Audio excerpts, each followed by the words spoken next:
Bismillahirrahmanirrahim. Alhamdulillah.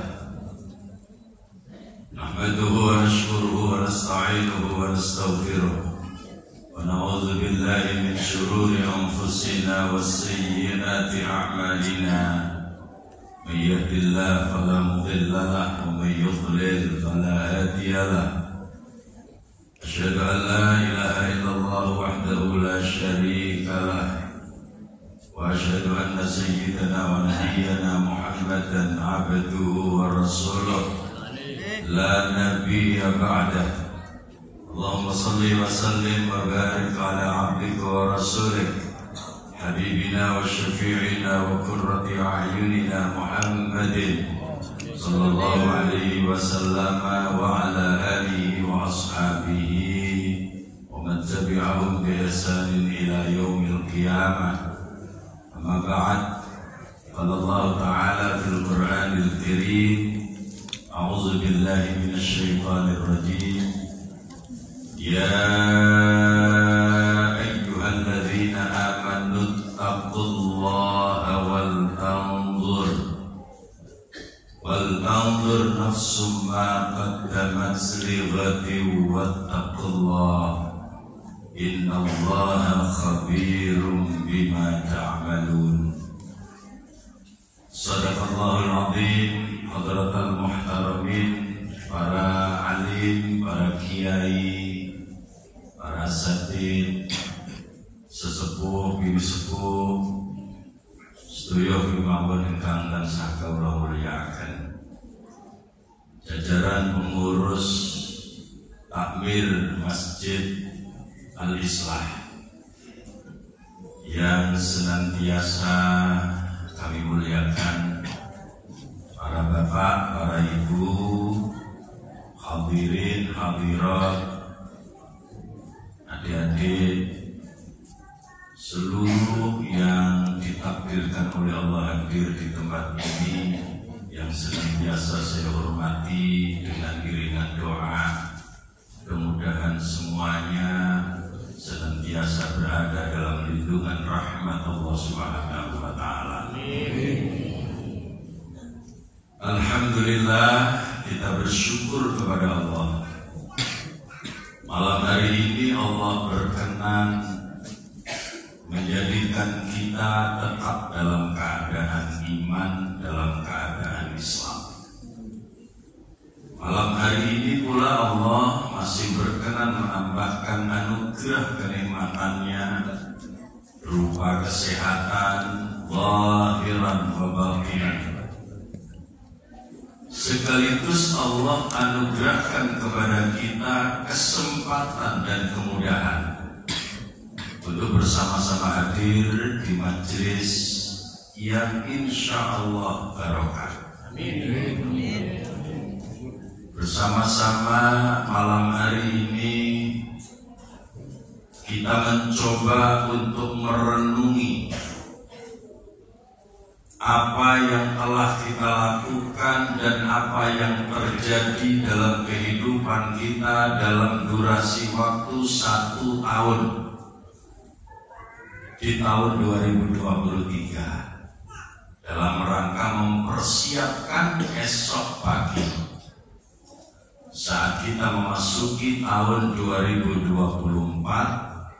kita benar-benar masuk dalam barisan hamba-hamba yang senantiasa mendapatkan kemenangan dan keberuntungan dari Allah Subhanahu wa Ta'ala. Ada satu hal penting yang barangkali perlu untuk kita fahami bersama. Karena terkadang orang bertanya, apa sih relevansinya malam tahun baru Masehi? Entoh kita punya tahun baru sendiri, tahun baru Hijriah. Kalau pertanyaannya berhenti sampai di sana, selesai, tidak ada masalah. Karena tahun baru Masehi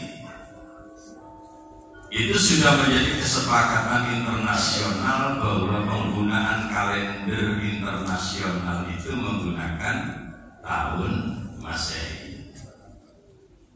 Bahwa kemudian kita punya tahun sendiri, tahun Hijriah, ya bagus. Dan itu patut untuk senantiasa kita banggakan. Tapi ingat bahwa yang punya tahun bukan hanya kita, orang Jawa, itu juga punya tahun. Namanya tahun Saka. Ning jenengan itu wong Jawa ora ro Jawane. Iya toh? Iya. Ya, subuh piye gitu.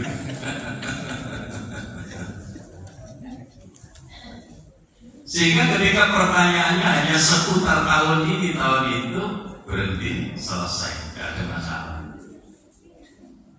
Tapi kalau kemudian pertanyaannya agak sedikit menukik, apakah yang begini ini tidak termasuk bid'ah?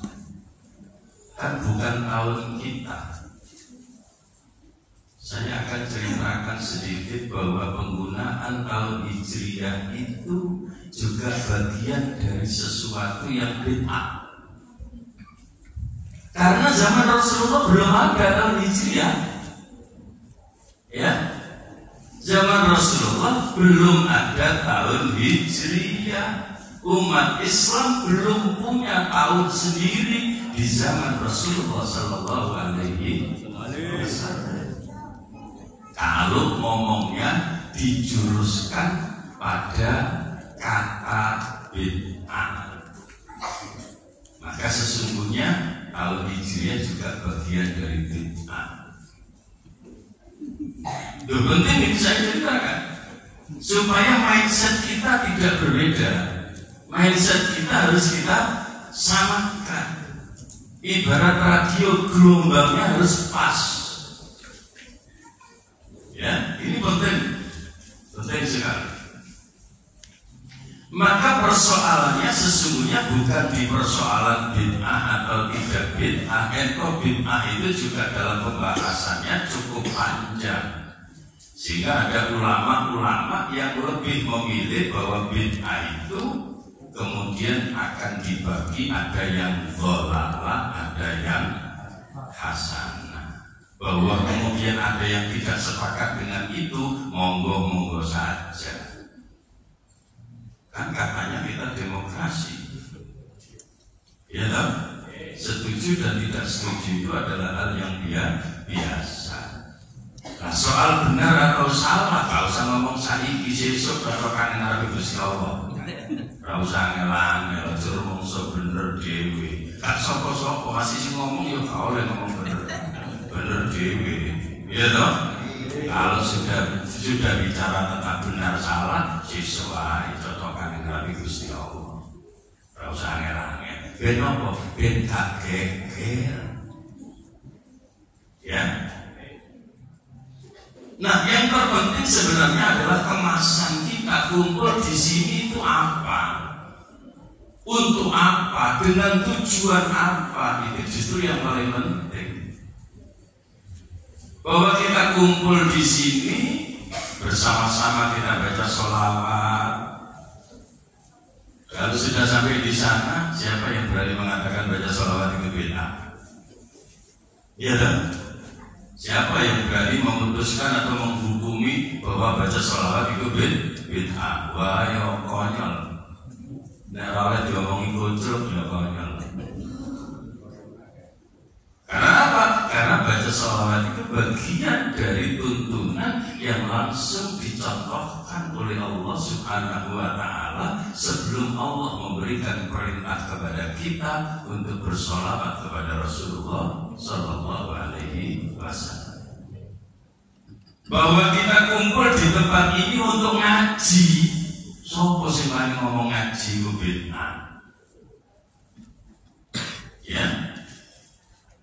Kalau kemudian kita bicara tentang tujuannya, lalu kemudian ketika kita menjawab tujuan kita itu menggalau, dari aktivitas yang hura-hura yang tidak ada gunanya, kita alihkan untuk iktikaf di masjid, diisi bersolawat dan pengajian. Maka sudah tidak lagi bicara tentang bid'ah, ini jelas sesuatu yang bernilai positif. Nah ini kalau kita cerdas mesti seperti itu. Karena memang sesungguhnya segala sesuatu itu tergantung dari mana kita melihat. Enek santri kumpul karo wong ahli maksiat, ya. Ada orang soleh kumpul bersama dengan orang yang ahli maksiat, orang yang durhaka kepada Allah Subhanahu wa Ta'ala.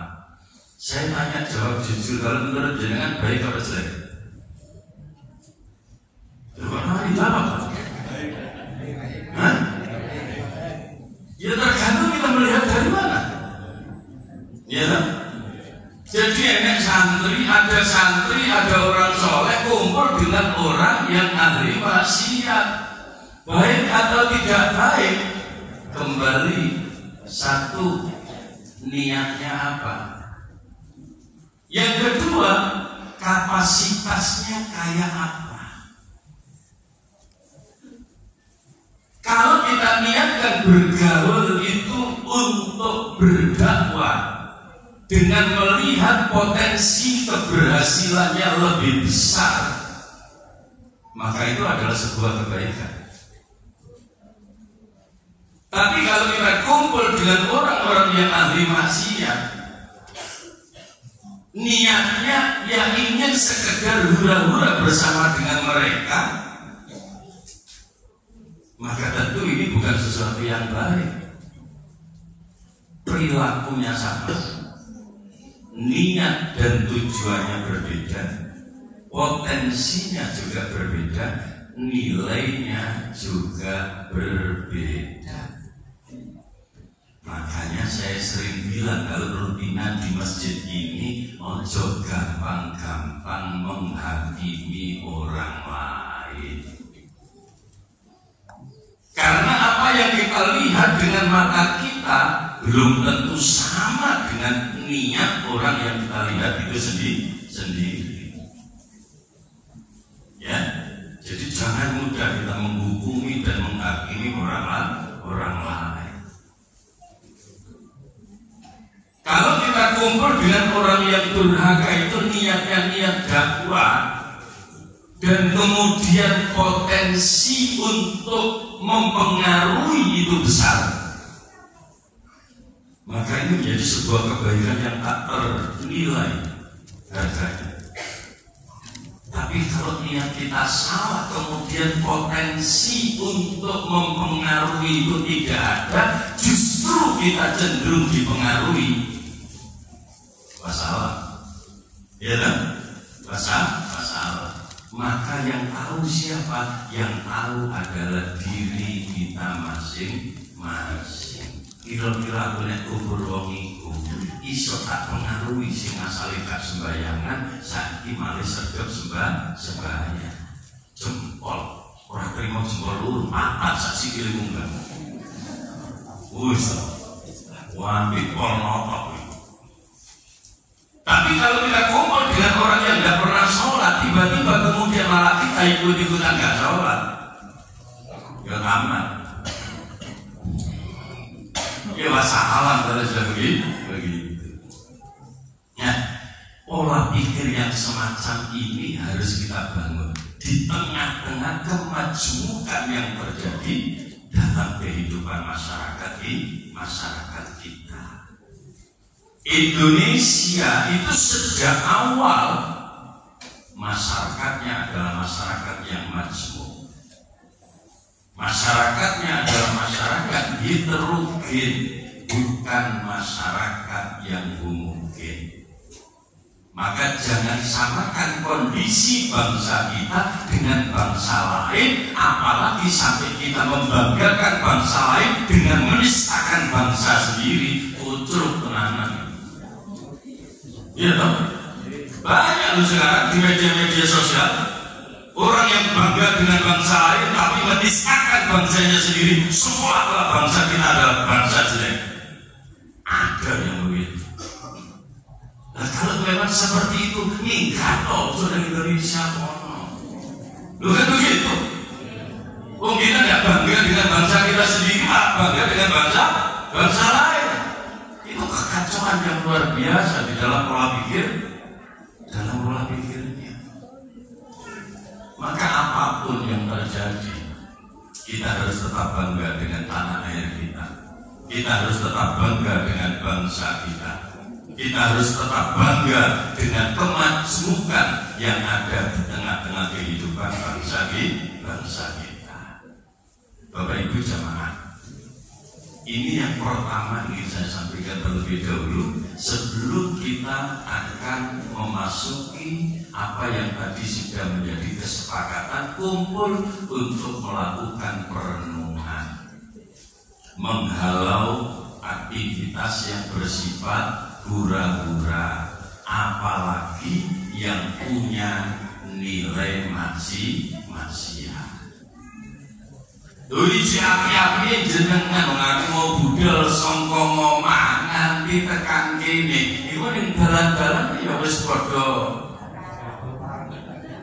Lho bakaran ra apa-apa. Angger pokok sing dibakar bandeng.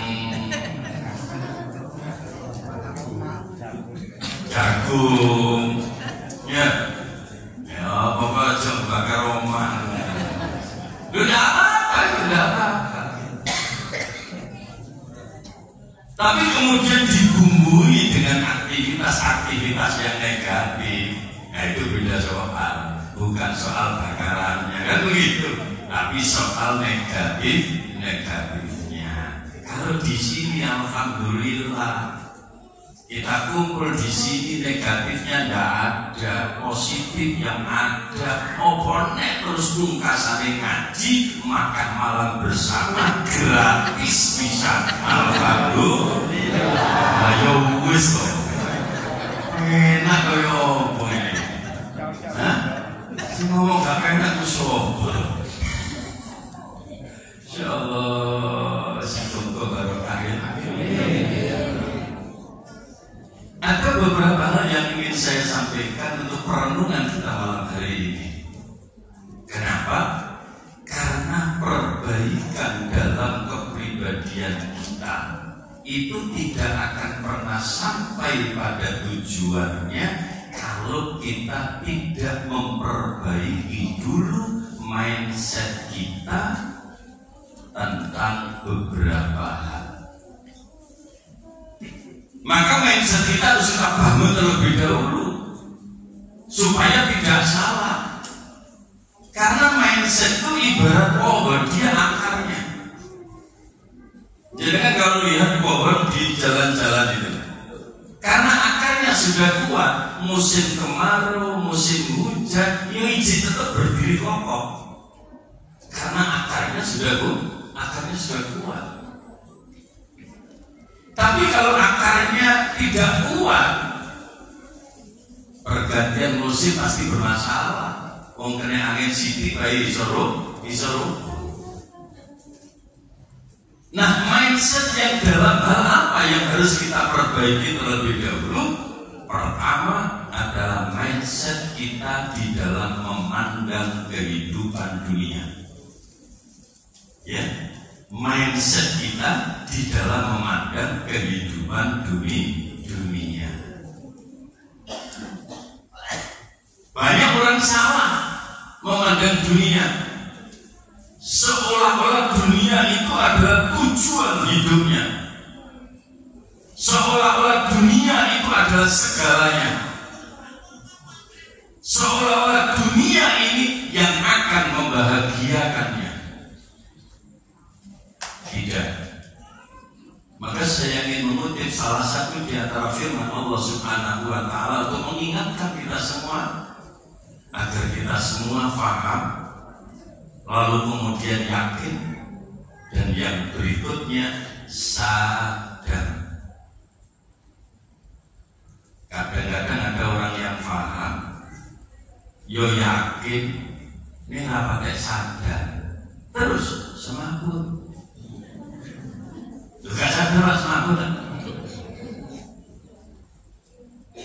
Paham, yakin, sadar, menyadari akan apa yang difahami. I'lamu annamal hayatud dunya la'ibun wa lahu wa zinah. Sadari itu lebih dulu. Allah Subhanahu wa ta'ala mengingatkan kepada kita, i'lamu, ketahuilah olehmu sekalian. Apa yang harus kita ketahui, apa yang harus kita sadari, annamal hayatud dunya la'ibun wa lahun wa zinatun. Bahwa kehidupan dunia yang kita jalani saat ini hanyalah permainan belaka. Kehidupan dunia yang kita jalani ini hanya senda gurauan belaka. Dunia yang kita jalani ini hanya sekedar perhiasan belaka. Yang namanya perhiasan itu tidak akan pernah bertahan lama. Kehidupan kita di dunia ini cuma sekedar permainan. Jangan delok orang arek cilik dulinan, yakin sapiro kuate arek cilik iku dulinan, pada ujungnya mesti buyar. Itulah dunia. Maka ketika kita mengeluh-elukan dunia, ketika kita membanggakan dunia, maka kita akan kecewa nanti di belakang hari. Kenapa? Kecelik. Walah, tak belan-belani koyo ngene, kok mundur ketek ngene wae. Kecelik kan? Ditambahi bolone. Ya loh. Kecelik kok sing gak sepiro, kok tambahi bolone pitik. Ya. Banyak orang kecewa akhirnya. Kita menganggap bahwa dunia itu penting, ya karena kebodohan kita. Padahal sesungguhnya dunia itu tidak ada yang penting. Yang penting justru bagaimana kita menjadi hamba yang selalu bisa mengabdikan diri kepada Allah. Sujud kita itulah yang penting nanti di hadapan Allah Subhanahu wa ta'ala. Kenangan terindah yang sering kali saya ceritakan kalau ngaji, kenangan terindah kita saat kelak kita menghadap kepada Allah adalah saat-saat kita mau sujud kepada Allah Subhanahu wa ta'ala, saat-saat kita mau mengabdikan diri kita kepada Allah Subhanahu wa ta'ala. Liyane ra penting. Ya. Dunia. Ya, harta. Koyo opo kita menganggap harta itu penting, sampai kadang-kadang kita menghalalkan segala macam cara untuk menggapai harta. Ujung-ujungnya kita tinggal geletak. Ya, kita kumpulkan harta, kita tumpuk-tumpuk sedemikian rupa, tidak hanya sekedar mencapai angka miliaran, tapi boleh jadi sampai mencapai triliunan, atau bahkan lebih tinggi dari itu. Aku raru jenenge. Mari miliar, triliun, baru nopo. Apa? Semua bapak yang mari. Mau soalnya gak tahu roh ya. Gak tahu roh rupanya duit sing model ngono kuwi. Ya. Insyaallah. Kita anggap itu penting lalu kita kumpulkan sedemikian rupa. Jeket tinggal kereta. Ya. Alhaakumut takatsur hatta zurtumul maqabir. Insyaallah berhenti karena menganggap harta itu penting. Kapan darahnya mati? Hatta zurtumul maqabir. Makanya kemudian Allah mengingatkan kita dalam sebuah hadis qudsi yang diceritakan oleh baginda Rasulullah sallallahu alaihi wasallam, dawuhnya Allah Subhanahu wa taala penting untuk kita simak dan kita renungkan bersama. Ya Adam, kita semua, Allah tidak memanggil orang yang beriman, tapi kita semua umat manusia. Ya bani Adam, wahai anak cucunya Adam. Kam min imri'in jama'a malad dunya famata. Ini yang perlu kita renungkan. Kam min imri'in jama'a malad dunya. Berapa banyak orang-orang yang hidupnya digunakan hanya untuk menumpuk-numpuk harta. Begitu hartanya sudah menumpuk dengan jumlah sekian banyaknya, famata, geletek, ditinggal mati. Ya, lowongan judulnya kan geletek, ditinggal mati. Ditinggal mati kan gak pantas kali geletek. Ya, celakanya apa? Wa tarakaha mirasan liman la yahmadu alaih. Begitu harta dikumpulkan dalam jumlah yang begitu besar, dianggap penting, ditinggal mati.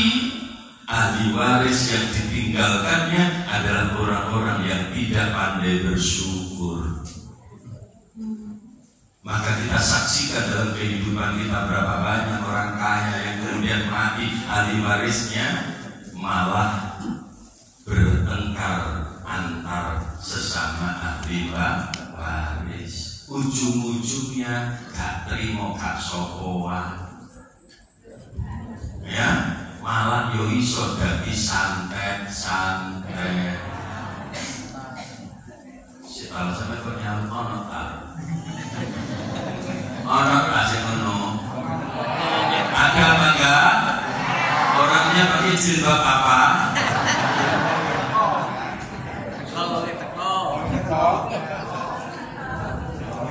Allah. Duh, betul ini peringatan keras dari Allah Subhanahu wa taala. Bahkan kemudian Allah katakan, halaluhu hisabun wa haramuhu adabun. Bahwa dunia yang kita kumpul-kumpulkan, yang kita bangga-banggakan, itu kalaupun halal, maka ia tetap akan dihisab oleh Allah Subhanahu wa ta'ala. Halal ijib dihisab karo Gusti Allah. Lalu yang haram kayak apa? Wa haramuhu adabun. Yang haram justru itu akan menjadi adabnya Allah Subhanahu wa ta'ala. Makanya kemudian pesannya Allah kepada kita, fala tafrah bid dunya. Jangan pernah kamu bahagia karena dunia. Jangan pernah kamu bangga dalam urusan-urusan dunia. Biasa aja kali. Ya tak? Biasa aja. Kenapa kok kita tidak boleh bangga? Fa innahu yakhda'uka, karena dunia itu menipu kamu. Kama khada'a man qablaka, sebagaimana orang-orang sebelum kamu telah banyak yang tertipu oleh dunia. Fakta sejarah yang tidak pernah bisa dibantah. Bagaimana Qarun, bagaimana Fir'aun, bagaimana Sa'labah, dan seterusnya. Generasi masa lalu. Apakah generasi sekarang tidak ada? Kayaknya ada. Ini aturan ruang. Ya kan? Kayaknya ada. Kalaupun tidak ada, mungkin Rasulullah pernah cerita menunjukkan bahwa ini adalah satu kasus yang akan terjadi berulang-ulang dari zaman ke zaman. Maka kemudian kita diingatkan oleh Allah, Jangan bangga dengan urusan dunia. Pangkat, jabatan, kedudukan, Insya Allah, sampai diwangi oyok-oyokan, sampai diwangi caci makian, sampai diwangi fitnah-fitnahan, dan seterusnya. Emang itu akan membahagiakan dirinya? Tidak mesti. Memang itu bisa memuliakan dirinya? Tidak. Yang membuat kita mulia bukan jumlah harta kita. Yang membuat kita mulia bukan pangkat dan jabatan kita. Tapi yang membuat kita mulia hanyalah bagaimana takwa kita di hadapan Allah Subhanahu wa Ta'ala. Dewek dadi wong dembes rapopo. Sing penting tetap berusaha takwa nang Gusti Allah. Jadi orang yang tidak diperhatikan orang lain tidak masalah. Emang penting diperhatikan orang?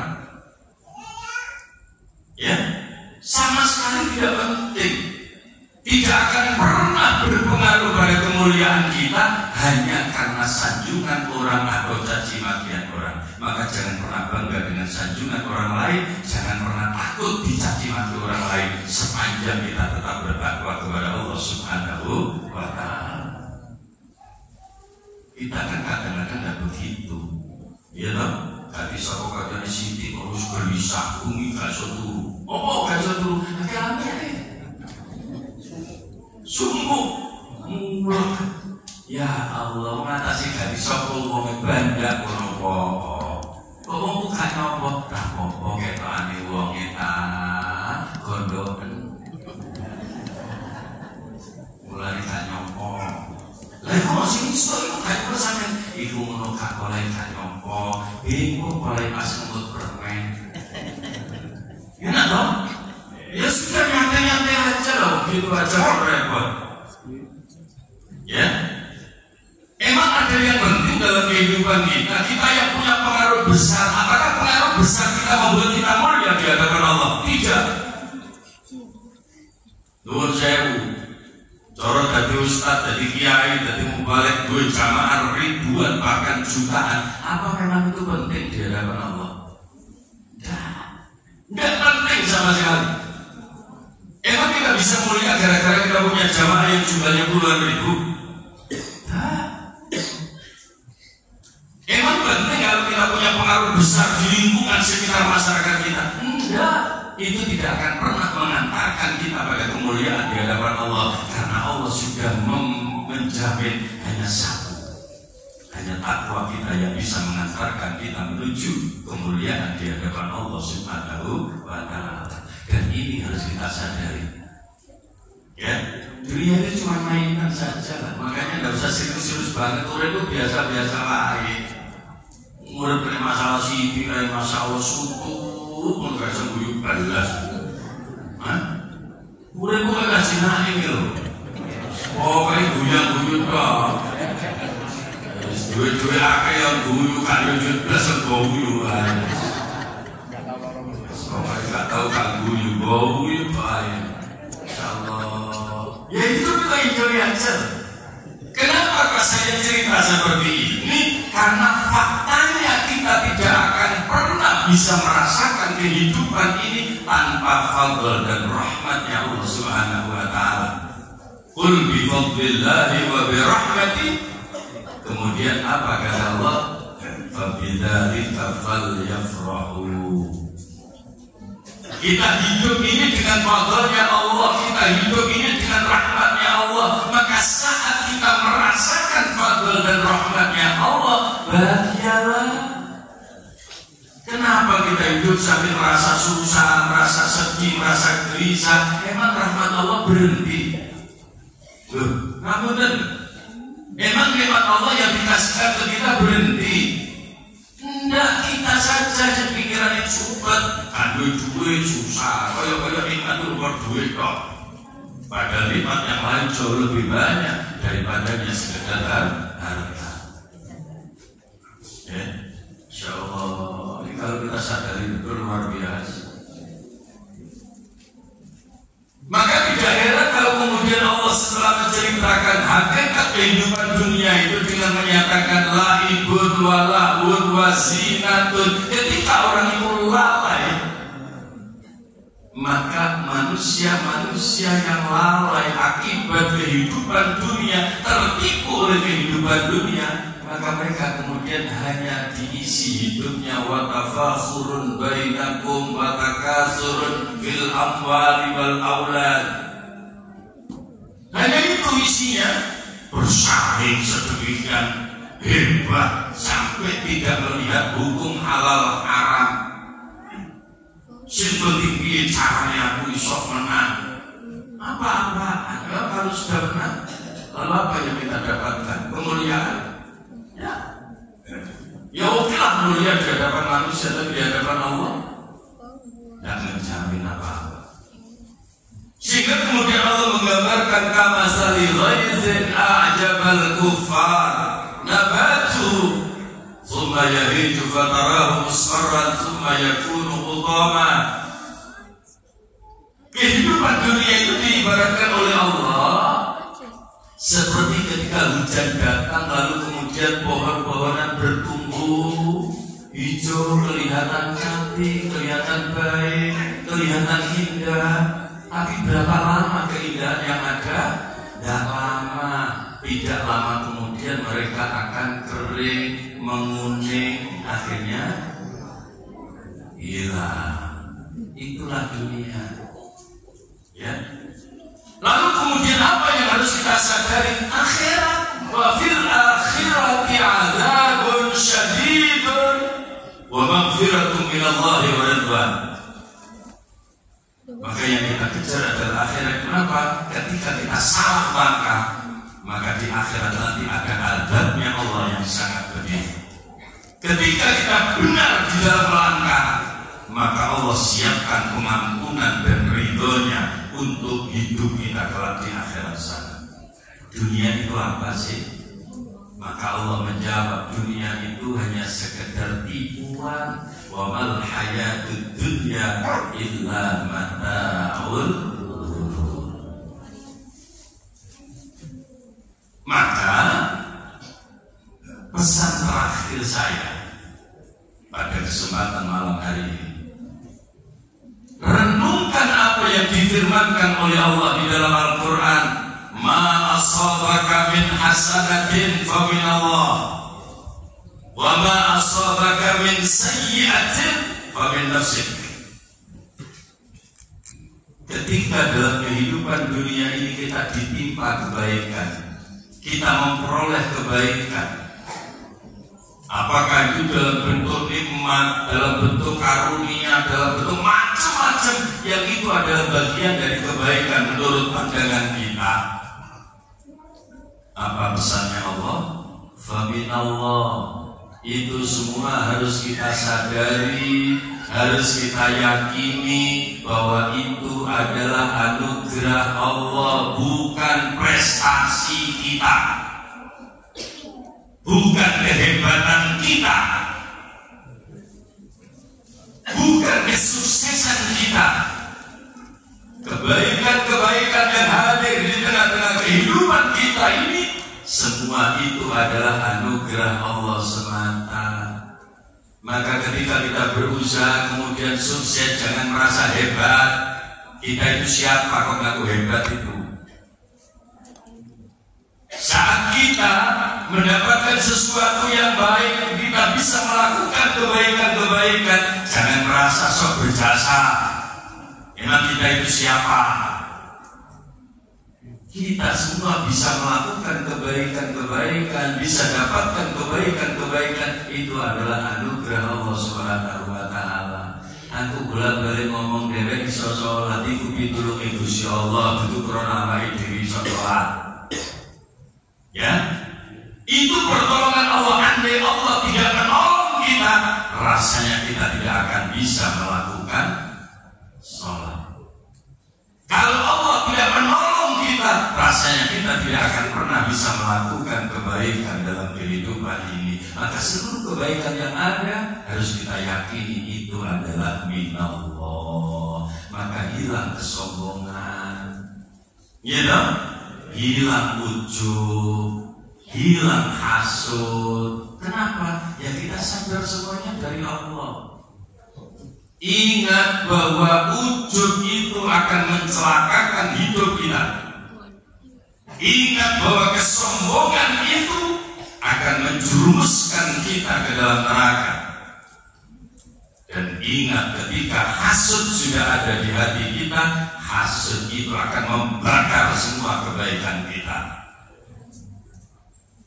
Dan itu kalau kita sadari kita akan selamat. Tapi kalau dibalik, apa kata Allah? Wa ma asabaka min sayyi'atin fa min nafsik. Apa-apa yang menimpa kamu kalau itu berupa kejelekan, bentuknya apa kejelekan itu? Banyak. Kita berusaha lalu gagal. Kita sudah berusaha lurus, ternyata kecelakaan, ya, ada musibah datang dan sebagainya. Ojo bisa ngomong, kejaba ngomong oleh ngono iku min nafsik, itu adalah kesalahan kita sendiri. Jadi keberhasilan milik Allah, kegagalan adalah kesalahan kita sendiri. Itu konsep Al-Quran. Sehingga dengan demikian kita akan tetap mengagungkan Allah. Kalau sampai kita salah, lalu kemudian menganggap wah ini hanya Yesus, ya Allah, maka kita tidak akan pernah mengagungkan Allah, seakan-akan Allah menghendaki kejelekan buat kita, ya kan? Padahal Allah tidak demikian. Allah menghendaki kebaikan untuk kita semua. Bahwa kemudian pada akhirnya kita menemukan kejelekan, itu adalah kesalahan kita. Maka kalau kita hidup miskin,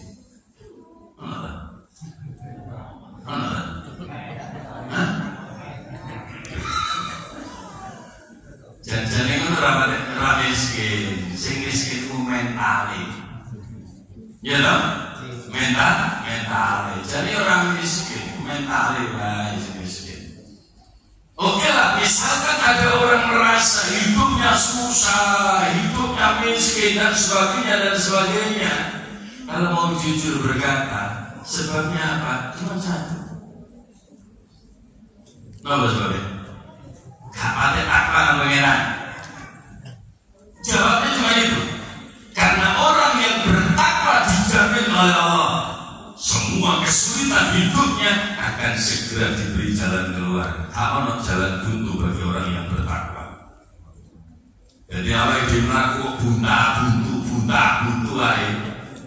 Orang tak model buntu. Melaku ngidul buntu, melaku ngulon buntu, melaku ngetan buntu, akhirnya gak melaku mandek. Lo buntu itu aja dianggap sepele. Itu merupakan tanda bahwa kita harus memperbaiki ketakwaan kita kepada Allah Subhanahu wa Ta'ala.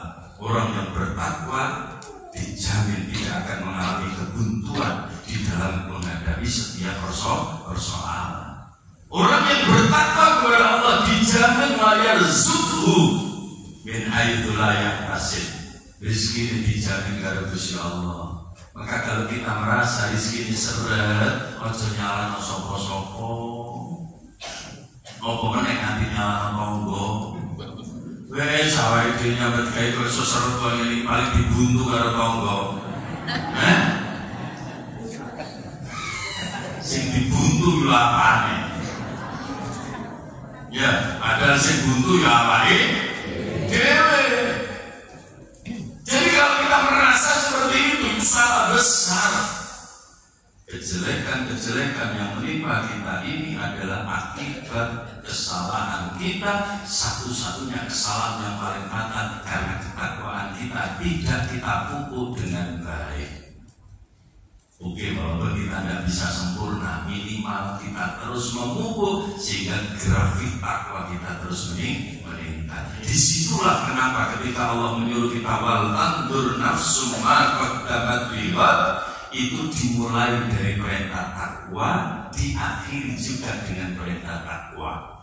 Ya, ya ayyuhalladzina amanu ittaqullaha wal tanzur nafsum ma qaddamat lighadin